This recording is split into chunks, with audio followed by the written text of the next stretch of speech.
savez, quand on parle de manque de pudeur, on imagine quoi? La première image qui vous vient à l'esprit, c'est une femme mal habillée. Pourquoi d'ailleurs une femme? Ça peut être un homme aussi mal habillé. La pudeur, c'est pour les deux. Quand on parle de pudeur, c'est ça qui nous vient à l'esprit. Alors que la pudeur, c'est aussi dans quoi? Dans la façon de s'exprimer, dans le comportement, avant tout. Avant l'apparence, c'est déjà dans le comportement. Le prophète, sallallahu alayhi wa sallam, nous dit Inna li kulli dinin khuluqan. Chaque religion, elle a sa caractéristique qui la définit. Wa khuluqul islam al-haya. Et la caractéristique qui définit l'islam, c'est la pudeur. Est-ce que vous pensez que c'est ce qu'on renvoie objectivement quand les gens ils parlent de nous? Malheureusement, non. Parce que quand vous êtes dans le bus, il y a beaucoup de, sûrement ici parmi vous aussi, j'ai beaucoup d'amis qui sont chauffeurs de bus, c'est la catastrophe. Ils entendent des musulmans dans le bus qui insultent, qui manquent de respect, etc. Ça, c'est un manque de pudeur. Le musulman ne peut pas être comme ça. Le prophète, sallallahu alayhi wa sallam, nous dit Ma shay'un athqalu fi mizan al-mu'min yawm al-qiyamati min khuluqin hasan. Ce qui pèse le plus le jour du jugement, on le sait, c'est le comportement. Fa inna Allah ta'ala la yubridu al-fahish al-badhi. Et Allah déteste toute personne au parler impudique et vulgaire. Qu'Allah nous en préserve. Il faut qu'on apprenne à laver nos langues de ces saletés que sont les insultes et en général les mauvaises choses qui sortent de notre bouche, parce que ça va nous coûter très cher, comme on va le voir dans l'au-delà.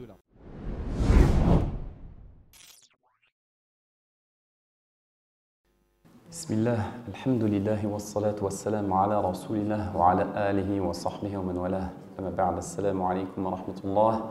اللهم اشرح لي صدري ويسر لي أمري واحلل عقدة من لساني يفقه قولي اللهم علمنا ما ينفعنا وانفعنا بما علمتنا وزدنا علما آمين. Alors déjà, je vais commencer évidemment par remercier les organisateurs de cet événement annuel qui réjouit les cœurs, dans lesquels on vient rebooster notre foi. Donc un grand merci à la mosquée de Corbeil pour cet événement et pour la confiance qu'ils m'ont accordée en espérant ne pas les décevoir. Un grand merci aussi à Sheikhana Ali qui gère tout ça aussi de loin, alhamdoulilah, et de près. Et qu'Allah vous récompense aussi. Un grand merci à vous qui avez fait le déplacement, surtout ceux qui viennent de loin. Je viens de très loin aussi pour ceux qui savent, très très loin. Mais alhamdoulilah, on est là aujourd'hui pour un sujet qui m'a été proposé qui est celui des dégâts de la langue. Alors en l'occurrence, quand on parle des dégâts de la langue, c'est un sujet qui est tellement vaste qu'évidemment, on ne pourra pas tout évoquer. D'accord? Donc, on va évoquer les principaux dégâts de la langue. Et quand on pense aux dégâts de la langue, ce qui nous vient spontanément à l'esprit, c'est la médisance et la calomnie, qui ne sont pas évidemment les seuls. Et pour introduire un sujet, rien de tel que le définir. Lorsqu'on parle de médisance et de calomnie, qu'est-ce que c'est la médisance? Qu'est-ce que c'est la calomnie? Et quoi de mieux pour définir ce qu'est la médisance ou la calomnie que la parole du prophète sallallahu alayhi wa sallam. Un jour, il est avec les compagnons et il leur dit « Atadrouna mal ghiba » Est-ce que vous savez ce qu'est, entre guillemets, ce qu'on pourrait traduire en français par la médisance? Les compagnons disent « Allahu wa rasuluhu a'lam » Allah et son messager sont plus savants. قال النبي صلى الله عليه وسلم ذكرك أخاك بما يكره. La médisance, c'est dire une chose sur ton frère qui, si il était mis au courant de cela, ça lui déplairait. Ça lui ferait mal de savoir que tu as dit ça sur lui. Et là, les compagnons réagissent comme nous, on aurait réagi. Ils disent « Vois-tu, ô messager d'Allah, in kana fi akhi ma aqul » Et si jamais ce que je dis sur mon frère, dans son dos, et si c'est vrai, c'est possible que ce que je dise soit vrai. Là, le prophète sallallahu alayhi wa sallam va préciser la définition. Il dit « In kana fihi ma taqul, faqad irtabtah » Si ce que tu dis, c'est vrai sur lui, dans son dos, et que s'il l'apprenait, ça lui ferait du mal. Ça, c'est ce qu'on appelle de la médisance. Tu as médit. Par contre, précision, il nous dit « in lam yakun fihi, faqad bahattah » Si par contre, ce que tu dis sur lui, non seulement s'il l'apprenait, ça lui ferait du mal, mais en plus, c'est faux. Là, dans ce cas-là, on passe à un autre niveau, les deux étant haram, mais celui-là encore plus. Là, c'est ce qu'on appelle de la calomnie. Donc ce sujet qui m'a été proposé, c'est un sujet qui est important parce qu'il nous concerne tous, vous et moi le premier. Moi le premier, je vous le dis direct. Et c'est un sujet des plus importants. Pourquoi? Parce que c'est une des deux causes principales d'entrer en enfer. Lorsque le prophète, sallallahu alayhi wa sallam, il a été questionné, Su'ila an akthari ma yudkhilu an-nas al-jannah. Ils lui ont demandé statistiquement, qu'est-ce qui fait rentrer le plus de gens au paradis? Le prophète, sallallahu alayhi wa sallam, répond at-taqwa, taqwa Allah, wa husnul khuluq. la crainte révérentielle d'Allah et le bon comportement. Très bien. Il a été questionné aussi. Et qu'est-ce qui statistiquement fait rentrer le plus de gens en enfer? La bouche et les parties intimes. Vous voyez l'importance du sujet. C'est une des deux causes principales qui font rentrer les gens en enfer. Et d'ailleurs, dans le hadith de Mu'adh, le long hadith de Mu'adh ibn Jabal, le prophète sallallahu alayhi wa sallam à la fin pose une question, ce qu'on appelle istifham inkari, une question rhétorique dont on connaît la réponse. Il dit وَهَلْ يَكُبُّ النَّاسَ فِي النَّارِ عَلَى وُجُوهِهِمْ إِلَّا حَصَائِدُ أَلْسِنَتِهِمْ. N'est-il pas vrai que les gens, qu'est-ce qui jette en enfer les gens autre chose que ce que leur langue a semé? Donc là, on parle d'un sujet très très important. La langue, c'est une des causes d'entrée en enfer. Et à l'inverse, ça peut être aussi une des causes d'entrée au paradis. Puisque le prophète sallallahu alayhi wa sallam nous dit Man yadman li ma bayna lahyayhi wa ma bayna rijlayhi adman lahu al-jannah. Celui qui me garantit ce qu'il a entre ses deux mâchoires, c'est-à-dire sa langue, et ce qu'il a entre les jambes, je lui garantis le paradis. Allahumma ja'alna minhum. Tout simplement. Donc là, on parle d'un sujet très très important. Cause d'entrée en enfer ou, à l'inverse, cause d'entrée au paradis. Et pour cela, se rendre compte de l'importance du sujet, il nous faut une prise de conscience. Allah subhanahu wa ta'ala, dans le Coran, il nous donne une règle générale. Qa'ida amma, une règle générale. Il nous dit, azza wa jal, la khayra fi kathirin min najwahum. Allah azza wa jal nous dit, dans le sens du verset, dans la majorité de leurs assemblées, où ils discutent, les gens, il n'y a rien de bien. Rien de bien dans la majorité des assemblées qui composent des gens qui discutent entre eux. Ça, c'est la règle générale. L'istithna, la règle générale comporte toujours une exception. Illa, sauf man amara bi sadaqatin aw ma'rufin aw islahin bayna an-nas. Sauf si cette assemblée contient des gens qui vont ordonner le bien, qui vont inciter les gens à faire des aumônes, des bonnes actions, etc. ou réconcilier, par exemple, entre les gens. Là, oui, ça, c'est l'exception. Mais dans la majorité des cas, ce qu'on fait ne sert à rien. Pire que ça, dans le hadith, le prophète sallallahu alayhi wa sallam, que je vais citer, nous cite lui aussi pour confirmer le Coran, une règle générale et l'exception. Regardez la règle générale, ça fait très très peur. Moi le premier, ça m'effraie. قال النبي صلى الله عليه وسلم كلام ابن آدم كله عليه لا له. Tout ce que prononce le fils d'Adam est contre lui, pas pour lui. Contre lui. Tout ce que vous direz sera retenu contre vous, comme on dit en français. Tout ce que vous direz sera retenu contre vous. Ça, c'est la règle générale. Et alhamdulillah, on a l'exception. Al-istithna, le prophète sallallahu alayhi wa sallam nous dit Ma khala amran bi ma'rufin aw nahyan an munkarin aw dhikra Allah azza wa jal. Sauf, tout sera retenu contre toi, contre moi, contre nous, sauf si on a incité les gens à faire du bien ou cherché par notre parole, par notre bouche à empêcher un mal ou fait un dhikr, le rappel d'Allah subhanahu wa ta'ala. Là, ça sera inscrit pour nous et pas contre nous. Pour terminer cette introduction, après avoir défini et montré l'importance du sujet rapidement, je propose toujours des plans structurés.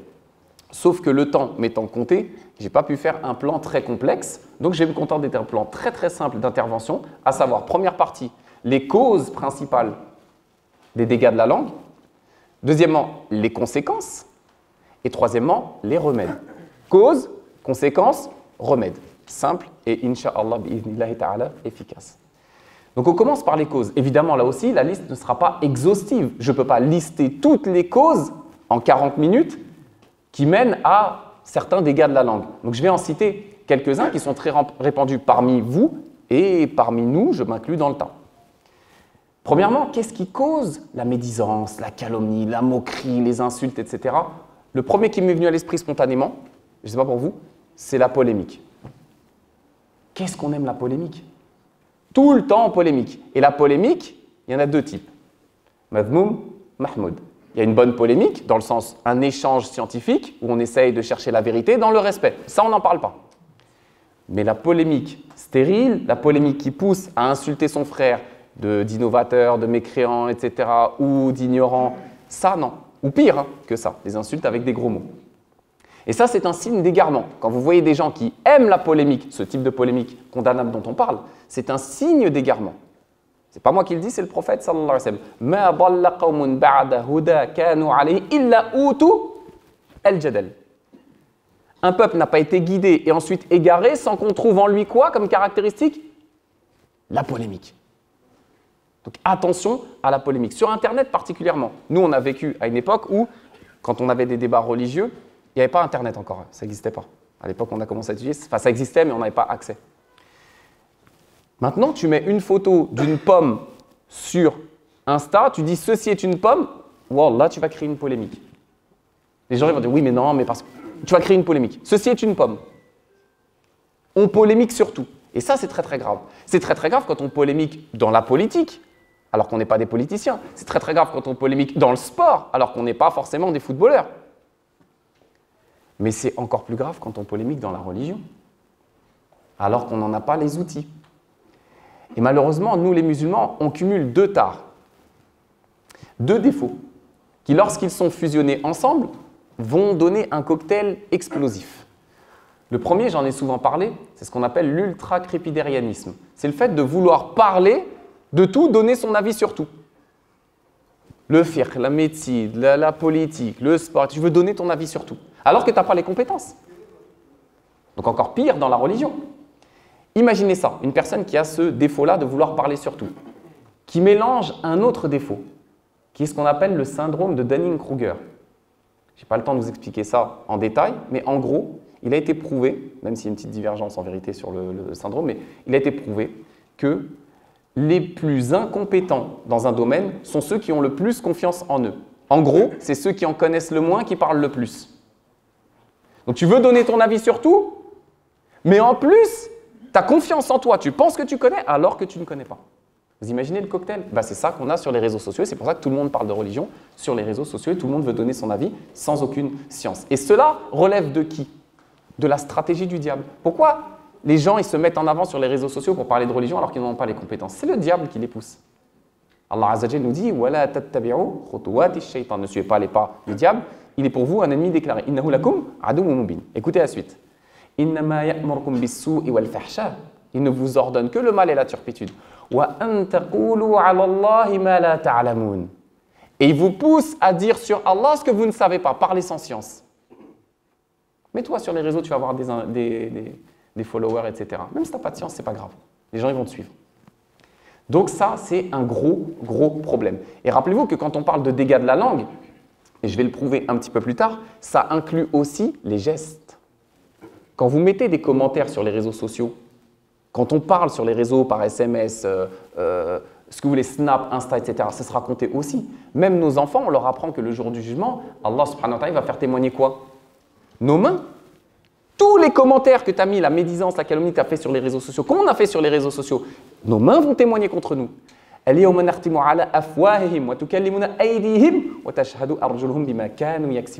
Azza wa Jalla nous confirme dans le Coran, nos mains et même nos pieds vont témoigner de ce qu'on a fait sur terre le jour du jugement. Deuxième cause qui nous pousse à aller très très loin avec notre langue, la asabiyya. Je sais c'est un sujet touchy, mais il faut qu'on en parle. Le nationalisme, le tribalisme, l'esprit tribal. On ne parle pas ici d'être fier de sa culture. On ne parle pas de ça. Ça, c'est une très bonne chose. Moi-même, je l'encourage. Ce n'est pas ça le problème. On parle de nationalisme, de se vanter de ses origines en rabaissant les autres. Pas se contenter d'être fier de sa culture d'origine. Non. On parle de rabaisser les autres et se croire supérieur par son origine. Et ça, sur les réseaux sociaux, vous voyez, on ne va pas citer de pays, on n'est pas là pour ça, mais vous voyez très bien comment ça s'affronte sur les réseaux sociaux, malheureusement, et parfois même dans les mosquées. Alors qu'un jour, le prophète sallallahu alayhi wa sallam était en expédition avec des compagnons, il y a eu, disons, une altercation entre un Ansar et un Muhajir, un Mécois et un Médinois. Réflexe tribal qu'on peut avoir nous aussi, malheureusement. Le Médinois va dire « Ya lil Ansar » « Oh les Ansar, venez m'aider ». Comme on dirait un jour, j'appelle les gars de mon quartier, il y a embrouille. « Ya lil Ansar » Les Ansar, venez m'aider les Médinois. Le Muhajir, le Mécois, qu'est-ce qu'il fait? Ya lil muhajirin, oh les muhajiroun, venez à moi parce que il y a une altercation. Le prophète sallallahu alayhi wa sallam, il entend ça. Ça fait des années qu'il lutte contre ça. Parmi les objectifs du prophète sallallahu alayhi wa sallam de son envoi, lutter contre ça. Allah Azza wa Jalla nous dit wa allafa bayna qulubihim. C'est Allah qui a uni nos cœurs sur l'islam. C'est pas pour qu'on se divise après pour des histoires de Mécois ou je ne sais quoi. Le prophète sallallahu alayhi wa sallam entend ça, il nous dit ma balu da'wa al-jahiliya. Quelle est donc cette appellation de la jahiliya? Pourtant, c'est des appellations qui sont reconnues dans l'islam. Muhajir, Ansar. Mais utilisées dans ce contexte-là, non. Le prophète sallallahu alayhi wa sallam a qualifié ça d'appellation de la jahiliya, de l'époque anté-islamique. Et ils essayent de se justifier. Oui, mais parce qu'il y a eu une altercation, etc. Le prophète sallallahu alayhi wa sallam, qu'est-ce qu'il dit? Il dit « Da'ouha fa innaha muntina ». Délaissez ces choses-là, ces divisions, c'est une puanteur. Puanteur, a dit le prophète sallallahu alayhi wa sallam. Vous connaissez tous le hadith, mais il faut qu'on le cite. Comment peut-on s'enorgueillir de son origine en rabaissant un autre alors que le prophète sallallahu alayhi wa sallam nous dit « La fadla li arabiyyin ala ajami, wa la li ajamiyyin ala arabi, wa la li abyad ala aswad, wa la aswad ala abyad ». Le prophète sallallahu alayhi wa sallam nous dit « Il n'y a pas de mérite, un arabe n'est pas meilleur qu'un non-arabe, un non-arabe n'est pas meilleur qu'un arabe, un arabe n'est pas meilleur qu'un blanc, un blanc n'est pas meilleur qu'un noir, etc. » On peut le tourner dans tous les sens. « Illa bit taqwa », toujours la règle générale. Tu n'es pas meilleur qu'un autre par ton origine, sauf par la taqwa. Et le prophète, sallallahu alayhi wa sallam, nous rappelle An-nasu min Adam, on vient tous de la même origine en vérité, de Adam. Wa Adamu min turab. Et Adam, il a été créé à partir de terre.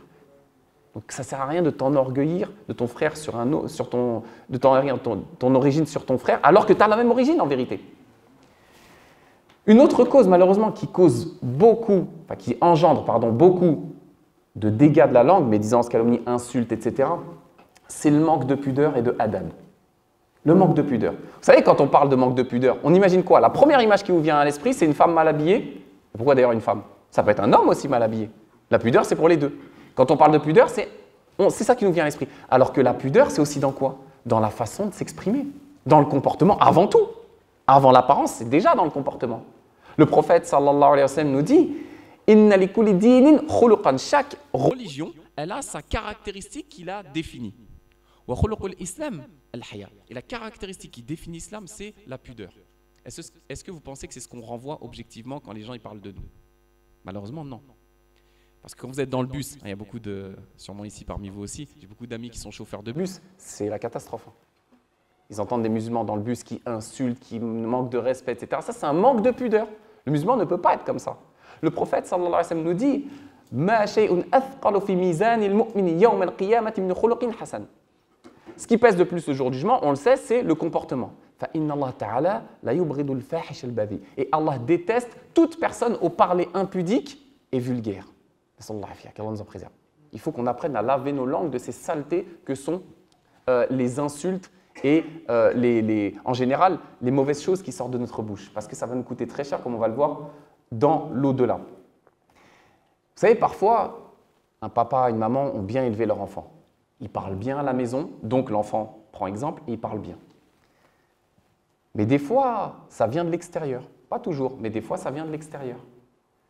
Le mot scientifique, ce qu'on appelle le mimétisme inconscient, ou on appelle ça aussi l'apprentissage vicariant. C'est le fait que quand tu traînes avec des gens qui parlent mal, quand tu côtoies des gens qui parlent mal, au bout d'un moment, même si tu as été bien élevé, même si toi tu parles pas mal, ça va déteindre sur toi. Dis-moi avec qui tu traînes, je te dirai qui tu es.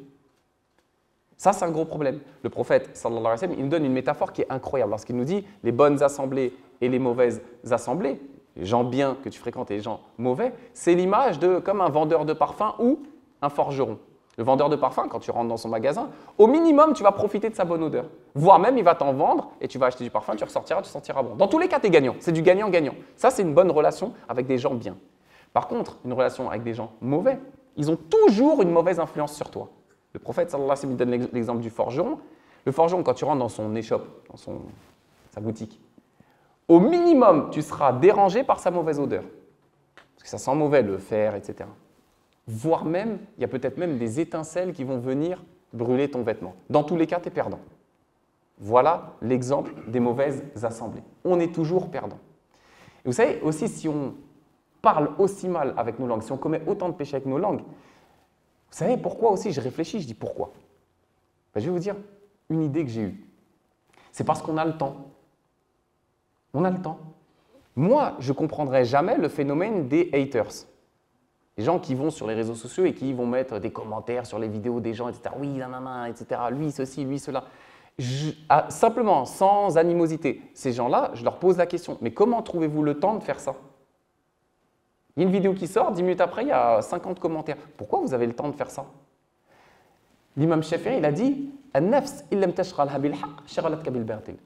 Ton âme là, si tu l'occupes pas dans le bien, t'inquiète pas qu'elle va se charger de t'occuper dans le mal. Donc, au lieu de passer du temps à commenter des vidéos à tout va, utilise ce temps dans le bien. Si tu as du temps pour mettre des commentaires sous les vidéos des imams, des footballeurs, des journalistes, je ne sais pas quoi, c'est que ton temps, tu ne le rentabilises pas. Normalement, tu ne devrais pas avoir le temps de faire ça. D'ailleurs, moi, je me demande comment ils ont le temps de faire ça personnellement. Je ne sais pas. Vous savez, aussi, parfois, on est poussé à mal parler sur nos frères et sœurs par jalousie et orgueil. Quand le prophète, sallallahu alayhi wa sallam, nous dit « Unzuru ila man huwa asfala minkum, wa la tanzuru ila man huwa fawqakum » Regardez ceux qui ont moins que vous, ne regardez pas ceux qui ont plus que vous. Les réseaux sociaux ne font que vous montrer ceux qui ont plus que vous. Au bout d'un moment, dans un cœur qui peut avoir une maladie, et on est tous atteints plus ou moins par les maladies du cœur, à force de voir des gens qui ont plus que toi, ça peut développer en toi une forme de jalousie qui va te pousser à médire sur ton frère. Ou pire, à le calomnier, ou l'insulter, parce que tu es jaloux. Ou à l'inverse, parce que tu es orgueilleux. C'est toi qui mets sur les réseaux sociaux et tu rabaisses les gens, tu médis les gens qui n'ont pas ce que toi tu as. Et dans les deux cas, on est fautif. Donc attention, parce que la jalousie et l'orgueil peuvent nous pousser parfois à avoir des mauvaises paroles. Et quand on parle de mauvaises paroles, regardez, ce n'est pas forcément avec la bouche. Un jour, Aïcha, notre mère, est avec le prophète sallallahu alayhi wa sallam et elle parle d'une des épouses du prophète sallallahu alayhi wa sallam. En l'occurrence, certains disent que c'est Safia, une petite divergence. Et avec sa main, Aïcha, pour parler de Safia, elle va comme ça faire un geste avec sa main pour montrer la petite taille de Safia. C'est un geste, c'est même pas une parole. Et pourtant, le prophète sallallahu alayhi wa sallam direct réagit. Il lui a dit "Laqad qulti kalimatan." Ah, tu as dit une chose, une parole. Le prophète sallallahu alayhi wa sallam a qualifié un geste de parole. Dans certains cas, le geste peut prendre le statut de parole. Law muzijat bima'il bahr la mazajatha. Si on mélangeait ce geste, cette parole que tu as fait là, juste ce petit geste, à l'ensemble de l'océan, ça l'aurait corrompu. Juste, imaginez-nous, on passe notre temps à ça, à se moquer des gens, à médire, à calomnier. Elle a juste fait ça, le prophète sallallahu alayhi wa sallam, il l'a condamné. Vous imaginez?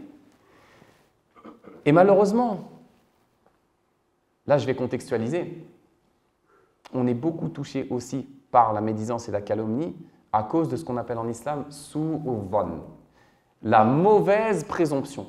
Normalement, quand tu vois ton frère, quand je dis ton frère, ça inclut ta sœur, on parle en islam.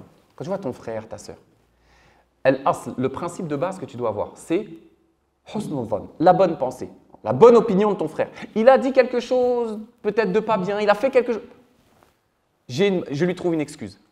Ça, c'est le principe de base. Il y a des exceptions, on va en parler après, Inch'Allah. Principe de base. Nous, à cause de l'excès de mise en garde, j'ai bien dit l'excès de mise en garde, je n'ai pas dit la mise en garde. La mise en garde, elle existe en islam. C'est un principe fondamental qu'il faut qu'on garde.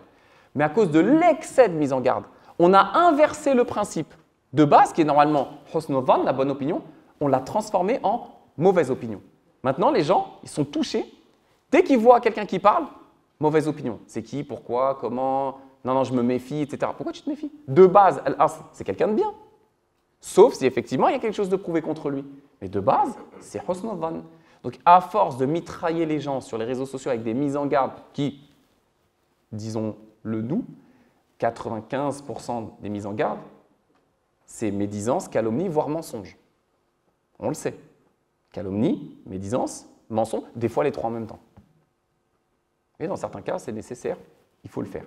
Donc attention à ça. Allah Azza wa Jalla dit Ya ayyuhalladhina amanu ijtanibu kathiran min adh-dhanni inna ba'da adh-dhanni ithm. Dans certains cas, le mauvais soupçon peut être un péché très grave parce que tu t'en prends à l'honneur de ton frère. Et dernière cause qui nous pousse à parler sur les gens, médire, calomnier, insulter, etc. La curiosité, en français on dit la curiosité, c'est un mauvais défaut. Allah subhanahu wa ta'ala nous dit dans le Coran وَلَا تَجَسَّسُوا وَفِي قِرَاءَةٍ أُخْرَى لَا تَحَسَّسُوا. Ne vous espionnez pas, ne cherchez pas les défauts des gens. S'il les affiche en public, là oui, on en parlera, Inch'Allah, vite fait tout à l'heure. Mais s'il a péché en public, pourquoi tu vas aller chercher dans sa vie privée pour ensuite divulguer ça alors qu'Allah subhanahu wa ta'ala l'avait caché. Tu vas médire, calomnier, voire mentir sur ton frère parce que tu as cherché des défauts. Ça mène à beaucoup de dégâts de la langue. Je vais m'arrêter là pour les causes, la première partie. Il y en a encore plein, hein, évidemment, mais on ne peut pas toutes les lister comme j'ai dit. Et maintenant, on va se concentrer sur les conséquences. C'est grave de parler, et on va voir qu'il y a des grosses conséquences. 1, dans ce bas monde. 2, dans l'au-delà. On commence par ce bas monde, puisque c'est celui dans lequel on est pour l'instant, aujourd'hui. Alhamdulillah. Est-ce que vous savez, peut-être vous le savez, mais si vous ne le savez pas, on vous l'apprend, si vous le savez, on vous le rappelle. Est-ce que vous savez que dans une terre ou une époque où les lois d'Allah seraient appliquées, ce qui n'est pas le cas en France, donc ce que je vais dire n'est pas applicable en France, on est d'accord. Mais dans un pays, par exemple actuellement en Arabie Saoudite, ils le font. Est-ce que vous savez que lorsque vous parlez sur votre frère, médisance, calomnie, est-ce que vous savez qu'il y a ce qu'on appelle un had, c'est-à-dire une peine légale? Le juge, il va prononcer une peine légale qui est très sévère. Je vous invite à chercher. Très sévère. Dans ce bas monde, tout ce que vous voyez sur les réseaux sociaux, des gens qui vous insultent, qui médisent sur vous, qui vous calomnient, dans un pays musulman qui applique les lois d'Allah, vous allez voir le juge avec le tweet, vous lui montrez, et derrière, ça va chauffer. Donc il y a dans ce bas monde, dans des contextes où ça serait applicable, déjà normalement des conséquences. Alors nous, ce n'est pas applicable. Ça ne veut pas dire qu'il n'y aura pas de conséquences. Hein. Ce n'est pas parce que nous, on n'a pas de juge islamique en France qui applique les lois, etc., qu'on est lavé vis-à-vis d'Allah subhanahu wa ta'ala. Si on ne subit pas dans ce bas monde, il y aura la suite dans l'au-delà. Et ce sera peut-être, sûrement d'ailleurs, pire. Donc attention, parce que normalement, quand j'insulte mon frère, je médis, normalement, il y a des conséquences déjà dans ce bas monde. D'accord? Deuxièmement, dans notre contexte, combien de bagarres elles ont débuté à cause d'un des dégâts de la langue? Juste une insulte. Queue de poisson, insulte, bagarre. Combien? Juste à cause d'une insulte. Combien de règlements de compte qui ont engendré parfois des morts qui ont débuté? Vous parlez avec eux, vous allez dans le quartier, nous on le fait, on se déplace dans les quartiers, etc. On va voir. Tout a commencé à partir de quoi? Une mauvaise parole. Il m'a insulté, il a insulté ma mère et tout. Voilà. Et c'est parti. Et au final, de fil en aiguille, il y a un mort dans le quartier. Tout ça à cause de la langue. Combien de fois a été bafoué l'honneur d'un musulman ou d'une musulmane à cause d'une calomnie ou d'une médisance? On s'en prend à l'honneur de nos frères et de nos sœurs comme si c'était hayyin, comme si c'était rien. Alors qu'auprès d'Allah, c'est azim, c'est très grave comme on va le voir après. On a même, nous, en tant que personnes qui sommes, on est en lien avec les gens, combien on a de parents qui viennent nous dire « moi, je ne parle plus à mon fils » ou à ma fille, ou vice-versa, le fils qui ne parle plus à son père, à cause de médisance, calomnie, insultes, etc. Rupture familiale à cause de la langue. Pire, peut-être pas pire, mais en tout cas, très grave aussi. Combien de divorces? Combien de divorces à cause de ce qu'une femme elle a dit à son mari ou de ce que son mari il a dit à sa femme? Combien? On les compte même plus. Parce que quand l'homme il est énervé, ça y va. Quand la femme elle est énervée, ça y va. On parle. Et ça fait partie des dégâts de la langue qui ont des grosses conséquences. Donc attention, pire que ça. Là, je parlais de ce bas monde. Ce n'est pas le pire pour nous. Nous, c'est l'au-delà qui compte pour nous plus. Dans l'au-delà, ça va avoir des grosses conséquences. Premièrement, dans la tombe. Le prophète, sallallahu alayhi wa sallam, il passe près de 2 tombes. Il dit, à propos de ces 2 tombes, « Innahuma la yu'adhabani wa ma yu'adhabani fi kabir. » Thumma qala, bala. Il passe près de 2 tombes. Il dit, ils sont en train d'être châtiés. Le prophète, sallallahu alayhi wa sallam, il voit des choses que nous, on ne voit pas, que les compagnons ne voient pas. Il dit, ils sont en train d'être châtiés. Moi, je le vois, vous ne le voyez pas. Et ils ne sont pas châtiés pour grand-chose. Hein. Ah si, il se reprend le prophète, sallallahu alayhi wa sallam, ils sont châtiés pour quelque chose de grave, en fait. Un des deux, kana yas'a bin namima. Un des deux, il est châtié dans sa tombe actuellement. Pourquoi? Parce qu'il pratiquait la calomnie. Il calomniait les gens durant son vivant. À cause de cela, il est châtié actuellement dans sa tombe, nous dit le prophète, sallallahu alayhi wa sallam. Donc ça commence tôt. Hein. Dès la mort, on va payer les conséquences de notre calomnie sur terre. Après la tombe, ça continue les conséquences. Ce n'est pas fini. Malheureusement, qu'Allah nous en préserve, mais ce n'est pas fini. Dans la tombe, on sera châtié. le jour du jugement, ceux qui ont passé leur vie à calomnier, médire, insulter les gens, seront peut-être parmi ceux qu'on appelle al-muflis. Le prophète sallallahu alayhi wa sallam nous parle du muflis. Il nous dit Atadrouna man muflis ou al-muflis. Savez-vous qui est le ruiné? Qui est le ruiné? C'est celui qui n'a pas d'argent, qui n'a rien. Non. Le prophète sallallahu alayhi wa sallam dit Innal muflis min ummati ma ya'ti yawm al-qiyamah bi salatin wa siyamin wa zakatin. Non, non, le ruiné, c'est celui qui vient le jour du jugement avec, dans une version, des montagnes de hasanat. C'est-à-dire qu'elles ont été acceptées. Des montagnes de hasanat le jour du jugement, à présenter devant Allah subhanahu wa ta'ala. Et pourtant, à côté de ça, وَقَدْ شَتَمَ هَذَا وَقَذَفَ هَذَا وَأَكَلَ مَالَ هَذَا وَسَفَكَ دَمَ هَذَا وَضَرَبَ هَذَا. Sur terre, qu'est-ce qu'il faisait? Il a insulté des gens. Il a calomnié l'honneur de ses frères et sœurs, etc., etc., etc. Donc, quelle va être la conséquence? Pourquoi il est qualifié de muflis, de ruiné? Le prophète sallallahu alayhi wa sallam nous dit فَيُعْطَى هَذَا مِنْ حَسَنَاتِهِ وَهَذَا مِنْ حَسَنَاتِهِ. Toutes ces montagnes de hasanat, il va devoir les utiliser pour dédommager les gens qu'il a insultés, les gens qu'il a calomniés, les gens sur qui il a médit. Tiens les hasanat. Et s'il en a plus assez, le prophète sallallahu alayhi wa sallam dit أُخِذَ مِنْ خَطَايَاهُمْ فَطُرِحَتْ عَلَيْهِ ثُمَّ طُرِحَ فِي النَّارِ. نسأل الله العافية. Si tu n'as plus assez de hasanat pour dédommager tous les gens que tu as insultés avec ta langue ou sur qui tu as parlé, eh bien, tu prendras de leurs sayyi'at, de leurs mauvaises actions. Et Allah subhanahu wa ta'ala te jettera en enfer. Et la conséquence des conséquences, la plus terrible, on a vu dans ce bas monde, on a vu dans la tombe, on a vu pendant le jugement, le jour du jugement. La dernière des conséquences, évidemment, c'est pour certains, qu'Allah nous en préserve, l'enfer, tout simplement.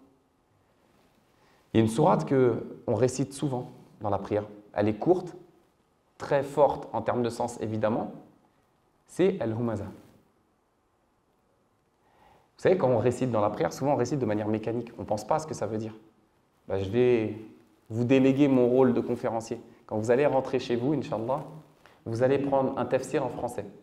En arabe, c'est encore mieux, c'est pour ceux qui sont arabophones. Vous allez prendre un tafsir. Et vous allez regarder le tafsir de sourate Al-Humaza. Et vous allez regarder de qui Allah subhanahu wa ta'ala parle lorsqu'il nous dit « Wailul likulli humazatil lumaza » et qu'il termine en nous promettant pour ces gens-là le pire des châtiments qui est le feu de l'enfer. Regardez le tafsir. Et quand vous allez réciter cette sourate dans votre prière, vous allez voir les choses autrement.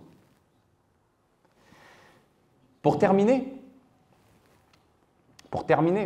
on a vu les causes, on a vu les conséquences.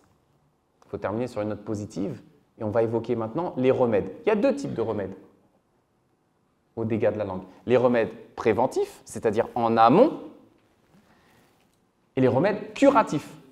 C'est ceux qui arrivent si tu as commis quelque chose avec ta langue. Qu'est-ce que tu peux faire une fois que c'est fait? Le mieux étant évidemment le remède préventif, d'agir en amont pour ne pas tomber dedans. Mais si tu tombes dedans, on tombe tous dedans, moi le premier. Qu'Allah nous pardonne. Qu'est-ce qu'on peut faire pour réparer ça? Dans les remèdes préventifs, le premier, et je vous garantis, et je me le garantis à moi déjà en premier, que si on appliquait juste ça, j'ai même pas besoin de faire de conférence. J'ai même pas besoin de vous parler. Le premier des remèdes préventifs, c'est apprendre à se taire. Le prophète sallallahu alayhi wa sallam, vous connaissez tous le hadith. Man kana yu'minu billahi wal yawmil akhir falyaqul khayran aw liyasmut. J'arrête. J'aurais pu juste venir vous citer le hadith et salam alaykoum. Ça, c'est le miracle du prophète sallallahu alayhi wa sallam. En des phrases très courtes, il dit des choses très profondes. Celui qui croit en Allah et au jour du jugement dernier. C'est votre cas, c'est mon cas? Oui, alhamdulillah. Qu'ils disent du bien ou qu'ils se taisent. Khalas. Qu'ils disent du bien ou qu'ils se taisent. Tournez 7 fois sa langue dans sa bouche, comme on dit en français. Avant de parler, tourne 7 fois ta langue dans ta bouche. Pèse la parole. C'est du bien? Oui, dis-le. Il y a une manfa'a, il y a quelque chose d'utile à cette parole-là? Oui, dis-le. Bismillah. Si c'est futile ou pire, interdit, ferme ta bouche. Point. Et je vous le dis, mais en vérité, je me vise moi le premier. Deuxième remède préventif, se rappeler qu'avant de sortir cette parole-là de ta bouche, sale qui va sortir de la mienne ou de la tienne, Rappelle-toi qu'Allah Azza wa Jal, il a assigné des anges qui sont là tout le temps. Tout le temps. Ils ne dorment pas. Ils ne prennent pas de pause. C'est pire que ton historique Google. Hein. Ils connaissent tout sur tout et ils notent tout. Allah subhanahu wa ta'ala nous dit « Ma yalfidhu min qawlin illa ladayhi raqibun atid » Il ne prononce pas, l'être humain, il ne prononce pas une parole sans qu'il y ait un ange scribe prêt à l'inscrire de suite. Donc rappelons-nous qu'à chaque fois qu'on va parler, sortir un mot de notre bouche, il y a qui? Un ange qui va le noter. Et tu ne peux pas cliquer, clic droit, supprimer. Tu ne peux pas. Une autre cause, alors celle-ci elle est pragmatique.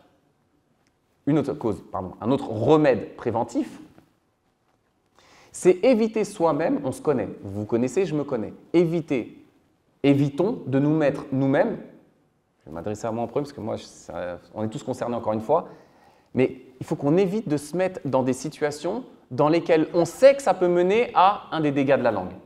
Je vous donne des exemples concrets. Tu aimes le foot, mais tu sais très bien, tu te connais, tu sais très bien que si tu joues au foot, le premier tacle que tu vas manger, tu vas insulter les mères de tout le monde. Arrête le foot. Va pas au foot. Fais du golf, fais du ping-pong, fais autre chose. Va pas faire du foot. Tu sais que si tu joues à FIFA en réseau, tu sais que dès que tu vas manger un but ou que tu vas perdre un match en réseau, dans le Bluetooth, tu vas insulter les mamans de tout le monde. Éteins ta console. Va lire un livre, fais autre chose. Éloigne-toi des choses qui vont te mener à mal parler sur les gens. Tu sais que si tu mets des commentaires sur Insta, etc., tu vas mal parler. Ferme Insta. Faites les causes en amont, tout simplement. Ensuite, comme j'ai dit tout à l'heure, un des remèdes préventifs les plus efficaces, les bonnes fréquentations. Évitez, fuyez les mauvaises fréquentations. Ceux qui parlent mal autour de vous, fuyez-les. Pourquoi? Parce qu'Allah, lorsqu'il nous parle dans le Coran des gens qui sont de mauvaise fréquentation, il nous dit « Innakum idham mithluhum » Si vous continuez à fréquenter ces gens-là, vous allez devenir comme eux. Vous allez devenir comme eux. Est-ce que c'est notre but d'être comme ces gens-là dont on parle? Non. Donc éloignez-vous, fuyez. Comme Allah subhanahu wa ta'ala nous dit فَلَا تَقْعُدْ بَعْدَ الذِّكْرَ مَعَ الْقَوْمِ الظَّالِمِينَ Si jamais ça t'échappe, ça arrive à tout le monde, et tu te retrouves dans cette situation-là, une fois que tu te rappelles, tu prends conscience, qu'est-ce que je fais là? Qu'est-ce que je fais moi qui essaye d'être sérieux, de me rapprocher d'Allah subhanahu wa ta'ala? Qu'est-ce que je fais au milieu de gens qui sont en train de calomnier, médire, se moquer, voire même se moquer de la religion? Fuis, lève-toi et pars, tout simplement. Vous savez, quand Allah Azza wa Jalla nous dit « Ma salakakum fi saqar » quand on interrogera les gens en enfer, qu'est-ce qui vous a mené dans ce châtiment terrible de l'enfer, saqar? Qalu lam nakum minal musallin. On ne faisait pas la prière. Wa lam nakun nut'imul miskin. On ne nourrissait pas le pauvre. Wa kunna nakhudu ma'al kha'idin. Et on restait, on traînait, traduit en langage quotidien, on traînait avec des gens qui avaient des discours futiles. Futiles, même pas plus que ça. On était avec des gens qui avaient des discours futiles. Résultat, on a fini dans saqar. Donc attention à ça, encore une fois, les conséquences sont terribles. Donc il faut s'éloigner au maximum de ces gens-là. Si on veut aussi se prémunir contre les dégâts de la langue, il faut se rappeler que l'honneur du musulman, quand je dis musulmane, je répète, ça concerne évidemment la musulmane, l'honneur du musulman, il est haram, il est sacré en islam. Sacré auprès d'Allah subhanahu wa ta'ala. Le prophète sallallahu alayhi wa sallam dit « Kullul muslim al muslim haram ». Le musulman pour son frère, il est sacré. Son sang, il est sacré. Damuhu. Wa maluhu. Son argent, ses biens sont sacrés. Wa irduhu. Et son honneur est sacré. Quand tu parles sur un frère, tu l'insultes, tu calomnies cette personne-là, sache que tu t'en es pris à son honneur et ça, c'est très très grave en islam. Comme je disais tout à l'heure, si on veut éviter de tomber dans les dégâts de la langue, il faut s'occuper dans le halal. Quand tu lis un livre, tu n'es pas en train de faire de la médisance. Quand tu lis un livre, tu n'es pas en train de faire de la calomnie. Tu n'es pas en train de mentir. Tu n'es pas en train d'insulter des gens. Lis. Occupe-toi dans le bien. Comme ça, tu auras moins de temps pour parler et dire n'importe quoi. Et dernière chose, se rappeler aussi que le musulman, normalement on dit en français, occupe-toi de tes oignons. Vous connaissez cette expression? Ça, c'est un principe islamique qui découle d'un hadith que vous connaissez. Le prophète sallallahu alayhi wa sallam dit « Min husni islamil mar'i Parmi les bonnes caractéristiques du musulman, de son islamité, le fait que le musulman ne s'occupe pas de ce qu'il ne regarde pas. Pourquoi tu vas mettre ton nez là-dedans? Pourquoi tu vas parler avec un tel? Pourquoi tu vas parler sur un tel? Ce n'est pas tes affaires. Il faut se rappeler de ça. Mêlons-nous de ce qui nous regarde. Juste je précise une chose, elle est peut-être évidente pour ceux qui connaissent. Mais quand on parle de médisance qui est interdite, c'est le statut de base. Comme je l'ai dit au début, toute règle générale comporte des exceptions. Je vous invite à revenir à ce que Nawawi a dit sur le sujet. Il y a plusieurs cas où la médisance est autorisée. Mais de base, c'est interdit, haram. Mais il y a des cas où c'est autorisé. Demande de fatwa, par exemple. Jugement, tu es devant le juge. Il te pose des questions sur une personne, etc. Dans le cadre d'un mariage. Ou, il y en a plein. Ou quelqu'un qui affiche ses péchés en public. Là, c'est plus de la médisance. C'est plus de la médisance. Si lui-même, il affiche ses péchés en public, si moi, je parle sur lui pour mettre les gens en garde, attention, ça, c'est pas bien ce qu'il est en train de faire, on ne peut pas me dire, mais c'est de la médisance ou c'est de la calomnie. Je suis désolé, ça fait partie des exceptions. Donc ça, il faut bien aussi le rentrer dans sa tête. Parce qu'à partir du moment où la personne expose en public ses péchés, moi, si je parle de ça, je ne suis pas concerné par la médisance ou la calomnie.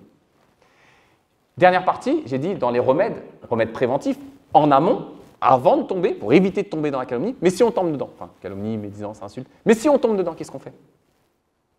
Première chose, ça doit être un réflexe qu'on a tous, l'istighfar, tawba. Demander pardon à Allah subhanahu wa ta'ala, parce qu'on a commis un grand péché. Revenir vers Allah azza wa jal. Deuxièmement, demander pardon à Allah, numéro 1. Deuxièmement, demander pardon à la personne concernée aussi. Sauf, exception aussi, sauf si ça engendre un mal plus grand. Si tu as insulté la mère de quelqu'un pendant qu'il n'était pas là et tu vas le voir pour t'excuser, ça peut mener à un mal plus grand, sauf s'il est très patient. Mais la règle, normalement, c'est qu'on doit aller s'excuser à la personne en question. J'ai mal parlé sur toi. Les endroits où tu as mal parlé sur lui, tu l'évoques en bien. Donc, mentionner son frère sur qui on a médit, calomnié, etc., en bien. Là où on l'avait mentionné, en mal. Si on ne peut pas faire ça, parce que si on va voir la personne, ça va mener à un mal plus grand, ou peut-être on ne la reverra jamais. Tu as fait une queue de poisson à quelqu'un, enfin, quelqu'un t'a fait une queue de poisson sur la route, tu baisses ta vie, tu l'insultes. Tu insultes sa mère. Tu ne le reverras jamais. Comment tu fais pour réparer ça? Parce que lui, le jour du jugement, il va venir. Il va venir le jour du jugement. Ah, lui là, je l'ai croisé une fois dans ma vie, il a insulté ma mère. Ya Allah, je réclame justice. Tu fais comment? Comment tu fais? Donc là, c'est compliqué. On demande pardon pour lui, on l'évoque en bien si possible, si on le connaît, peut-être là on ne le reverra jamais. On peut faire aussi des sadaqat en son nom. La personne sur qui on a médit, ou qu'on a calomnié, ou sur qui on a menti, on peut faire des aumônes en son nom. Pour espérer que Allah, subhanahu wa ta'ala, par cet acte, il fasse compenser le mal qu'on a fait avec notre langue. Donc voilà, le sujet était assez vaste. J'ai essayé de résumer en 40 minutes. J'ai mon chrono, alhamdoulilah, je suis dans les temps. Donc j'espère que… Moi, ça m'a fait du bien de préparer ça et de vous en parler parce que avant vous, c'est moi qui en ai besoin. D'accord? Donc ça m'a fait du bien à moi. J'espère que vous aussi, ça vous fera du bien et que vous aurez tiré quelques enseignements bénéfiques de ce que je viens de vous dire. Et surtout, encore une fois, quand on fait des conférences, que ce soit de ce côté, moi ou vous qui recevez l'information, moi qui vous la donne, vous qui la recevez, c'est surtout pour que ce soit mis en pratique. Donc Inch'Allah, on essaye de se motiver, de rebooster notre foi, de purifier notre langue parce que voilà, il y a un lien direct, comme vous le savez, et je pense que d'autres intervenants vont en parler, entre le cœur et la langue. Donc attention à ça, il faut qu'on surveille nos langues. Alhamdulillah, Allah nous a donné une langue, c'est pour nous en servir dans le bien ou alors pour se taire.